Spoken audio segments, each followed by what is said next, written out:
for anyone who has just dropped by on this live stream. Now, I'm talking to myself a little bit here, but this live stream is basically created to talk about issues in Nigeria, specifically some of the things that cross my mind and some of the things that I feel as Nigerians we should be sensitive towards and we should pay attention to in so I'll start by saying I'm somebody a little bit about myself. So I'm somebody who pays attention to the happenings of what in Nigeria, especially political and just anything that will impact the lives of Nigerians in a grand way. I have a cast on my face. Let me see if I can cover this up.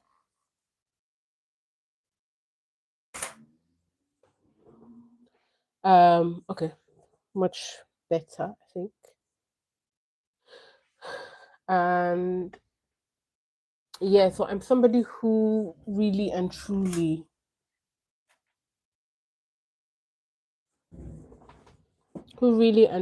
believes in Nigeria, or let me say Nigerians. And so I've decided to go live because I have a lot of things that I don't feel will be conveyed and opinions that won't be conveyed via videos. So live is the best way to communicate, get real, feedback from people as I'm talking. Now, what do I want to talk about today? Specifically, I want to talk about how Nigerians are very good at speaking, and we've been talking for so long. And I feel this is now, we are at a point where it's not enough to just talk. We actually need to move forward and take the steps necessary to become the nation that we can be, right? Because a lot of us grew up with a lot of talking about Nigeria. Our parents talk endlessly about Nigeria. Even now, I'm guilty of talking. I listen to people who, can give you solutions and everything to the issues in Nigeria. But the problem is nobody actually acts on it.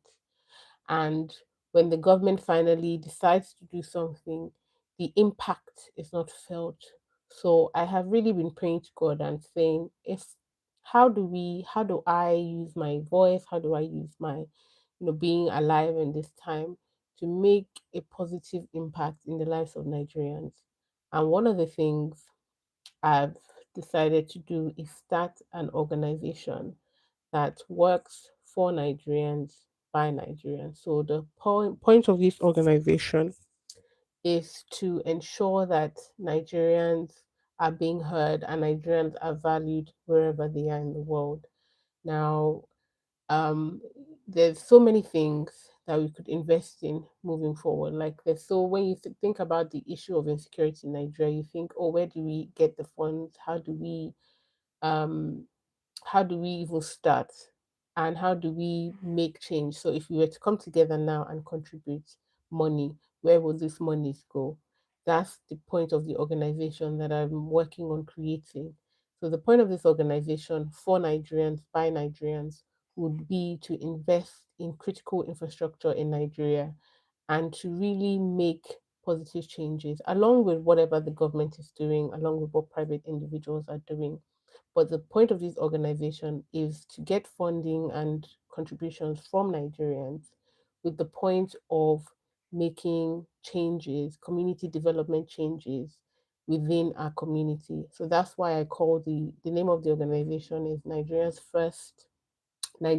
First Impact Organization, with the point of focusing on Nigerians, and the impact will be felt by Nigerians. Now, it's similar to how, if you ever heard of the Rotary Club, or let's say Lions Club. There's Lions Club in Nigeria. If you know these clubs, it's similar to what they do, where they have membership, you pay. I know a couple of people in the Lions Club, they pay, and these monies are used towards, social impact projects in the community. So this is very much similar, but the difference between NFIO is that it is created by Nigerians for Nigerians. So everything, the 100% of the proceeds from contributions and membership goes towards Nigerians. Like we are not having to send money to the head branch, which in most of these clubs like Rotary and Lions Club, their headquarters is abroad. And so, sorry, let me see. And so the money doesn't go towards just trying to filter this comment.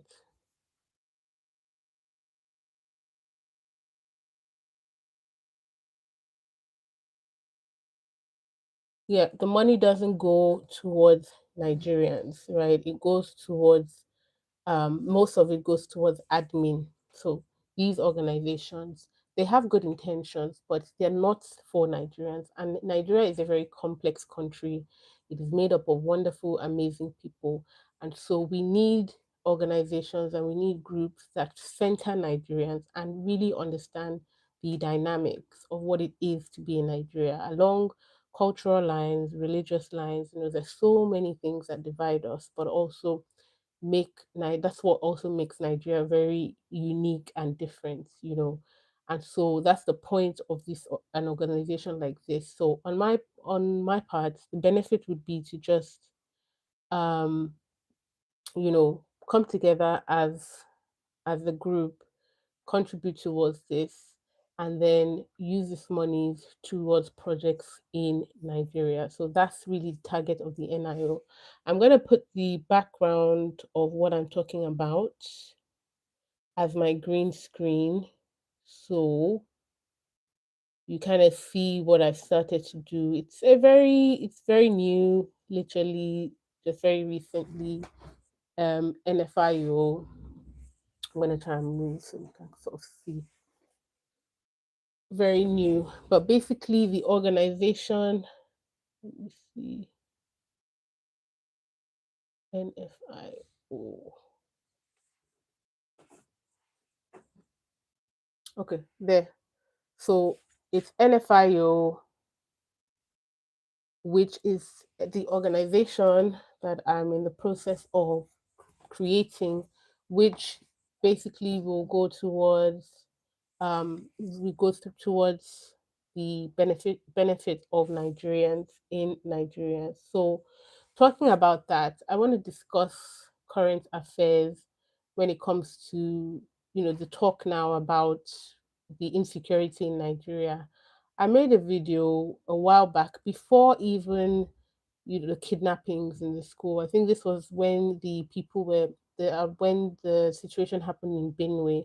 May the souls of those who have departed, may they rest in peace. And I made a video that insecurity won't stop in Nigeria. And it's not to be the bearer of bad news, but it's just the truth. They always say that crime is local, and in as much as the people perpetrating most of the time the people perpetrating the violence that we're seeing on such large scale in Nigeria are not locals. They tend to be you know people who were in integrated, like brought in from another country to cause this terror and these things, these unalivings that we're seeing in Nigeria. At the same time, if you know your borders, you can protect yourself. If you know your borders, you can guard and do what we call safeguarding, safekeeping, and border control. It is imperative for Nigerians to understand that nobody is coming to save you. The world powers, they can only do their own bit, but you have to be your neighbor's keeper. You have to know your borders. So it's one thing to talk about what's going on in the Nigeria, insecurity, all of these things. There's another thing to actually know the diameter of where you live, the borders of where you live. Because if you have people, we all have people that we can right now employ or for in one way or another, support who can be of help and be of very useful to ending insecurity in Nigeria. What do I mean by this? There's high unemployment in Nigeria. There are many people who just are rotting away. This is what we call human capital, just wasted, nothing for them to do. If these people are gainfully employed, they're giving a kind of stipend to, in their communities, and using these things to then, um, sorry, to then fund, their fund in their own community. So we employ these people, give them a stipend, and then they are able to patrol. So it's similar to what vigilante groups do, but it's quite different in that these people are the educated people in the community. They're people who have probably passed through some sort of formal education.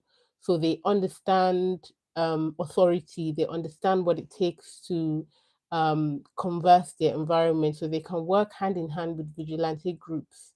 These people can be empowered, they can be given walkie talkies, they can be given, high vests, so those transparent vests that they can wear, or torchlights, or and other things to help them patrol when they're doing borders. There is no reason why in a community with 500 people, 200 people, you don't have a good number of these people patrolling. I'm talking about 24/7 surveillance.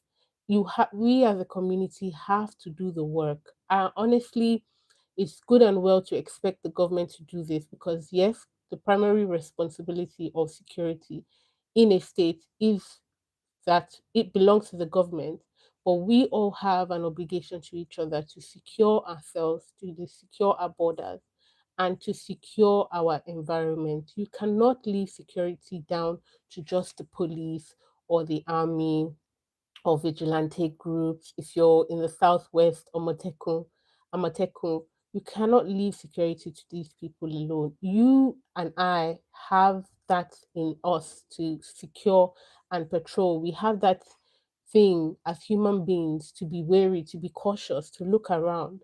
So it is our responsibility to secure ourselves because I am just very when I hear all the things happening with insecurity, I do feel sad and I feel down for a bit. But the main emotion I feel is anger. I am always very angry at what is going on in Nigeria because some of these things can be addressed with just human mobility, like just common sense. If we as a people did what we need to do to address the insecurity at our own level. I am not at this junction encouraging carrying arms because that in itself has it's a very long-winded and a slippery slope.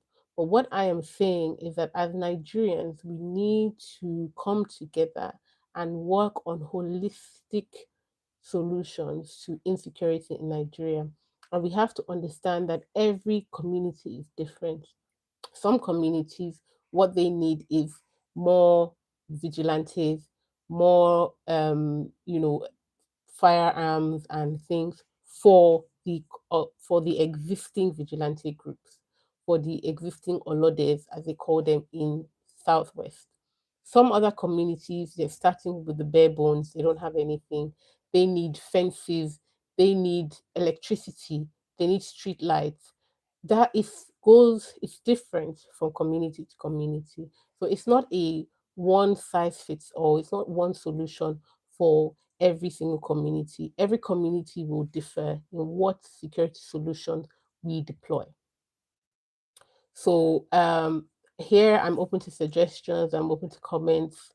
If you're like, oh, you've thought about insecurity in Nigeria and you're thinking, this is something that can work, you're free to drop it in the comment section. Let me hear what you have to say. But yeah, with what I have going on, basically on my part, I'm trying to raise funds, contributions from Nigerians, well meaning intended Nigerians, to see the projects in Nigeria that we can fund, we can look after in the area of security. Now, security is not my only concern when it comes to Nigeria. There's so many things that are wrong, and there's so many things that as a collective we can work on. But some quick wins would be in the area of security. So something as simple as getting radios, building watchtowers, putting money together to invest in solar lights, training, even if it's something like early warning detection training for people who are already security, who like security personnel in states or in communities, getting in touch with people, offering support and relief to victims of insecurity and victims of terrorism in Nigeria. These are some of the things that as an organization we can come together and do, because I don't want it to be just, or one person, two people, three people. I want it to be a group, so an organization where, because there's strength in numbers, there's strength in doing things together, and and I really truly believe in the power of will.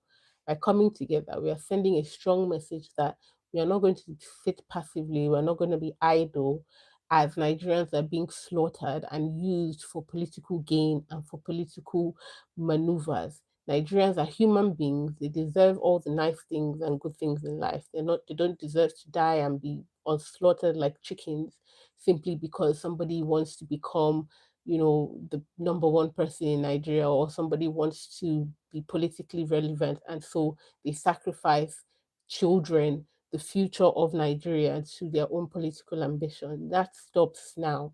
And I know there's so many wonderful Nigerians who use their platform to speak up and use their platform to create awareness, because I have also benefited largely from so many people on YouTube who have continuously raised the consciousness of Nigerians, and I truly appreciate everybody. But I am sort of one of those people who are taking it a step further, in that now that our consciousness, for those of us whose consciousness had been awakened, who are driven by this desire to do something positive in Nigeria for Nigerians, where do we go? What's the way forward, and how do we help Nigerians to combat these issues that are going on, from insecurity to underdevelopment, to just boundary wars, to food inflation, so many things, social housing. There's literally, no matter what area you're passionate about, there's something for you. If you're more like, oh, I want to focus in the area of energy, you want to focus in the area of housing, this organization is for you. It's an organization where we pull money together, resources together to carry out community development projects. So, what I like to call impact projects. These are projects that will have positive impacts in the community, and it's a membership. There's also the membership side of the organization. So the organization, for those who are just joining, is called Nigeria's first impact organization. And it was born out of a need to mobilize Nigerians and strategize on how we can do projects that are for Nigerians by Nigerians. These are community development projects that make sure that Nigerians are better off. These are not just, things just suggested by the United Nations, which is great, or all these projects done by NGOs, which is also great. It's a mix of the two. So we are an NGO and we're also a membership based organization. So we're called a social impact organization, basically. And our responsibility is for the improvement of Nigerian lives through community. Now we have two tiers, or we have two ways of being a part of NFIO. The first is becoming a member. So you pay your membership dues. It's going to be a very reduced rate, especially because we've just started. You pay your membership dues, and these membership fees allow you to have certain benefits. We're still working on the benefits at the moment, but one of the top ones is, we know we have a lot of Nigerians in the diaspora who need assistance back home.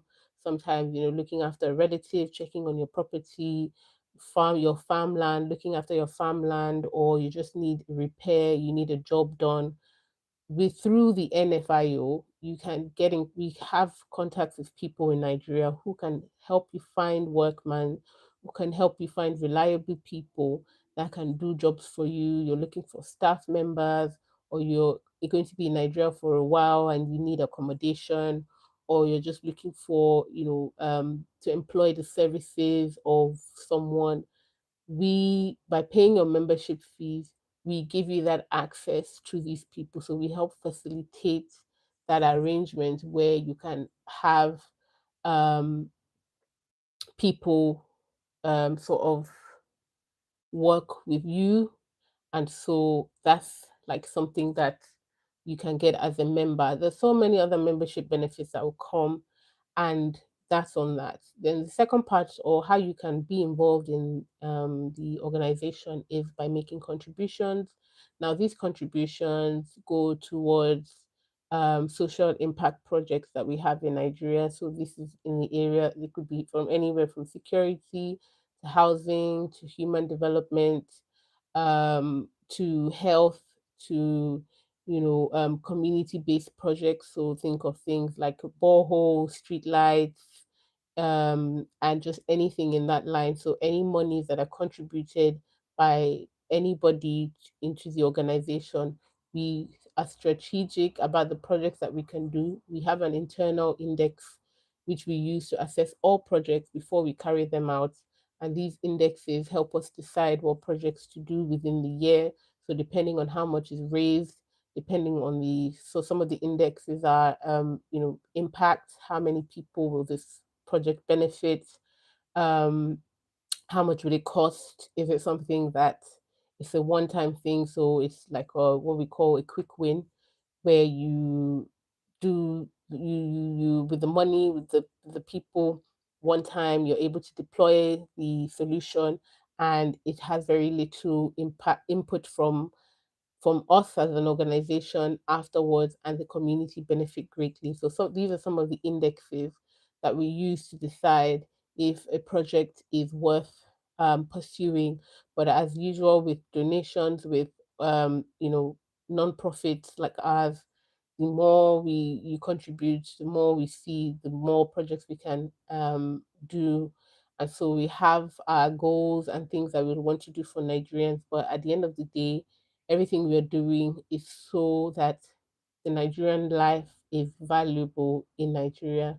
And there's some sort of pride that comes with being Nigeria, besides our culture, besides, the music and the output. This is just giving us a sense of dignity and value as people, where we're not being trampled and seen as inferior or less than because of poor leadership, because of how the leaders see and treat the average Nigerian. That should not be the case.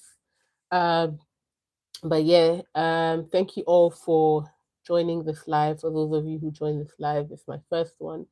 And yeah, I will be coming on live frequently to just discuss the organization, to discuss issues regarding Nigeria, the political development as we see, and just giving my input.